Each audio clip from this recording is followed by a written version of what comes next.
أعوذ بالله من الشيطان الرجيم.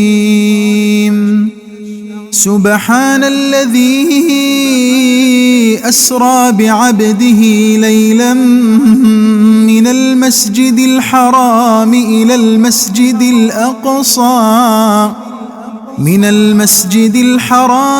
المسجد الأقصى الذي باركنا حوله لنريه من آياتنا إنه هو السميع البصير. وآتينا موسى الكتاب وجعلناه هدى لبني إسرائيل ألا تتخذوا من دوني وكيلا ذرية من حملنا مع نوح إنه كان عبدا شكورا. وقضينا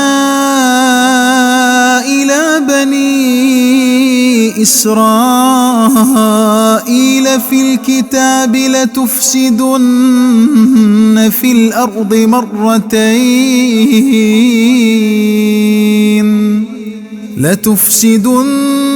الأرض مرتين ولتعلن علوا كبيرا.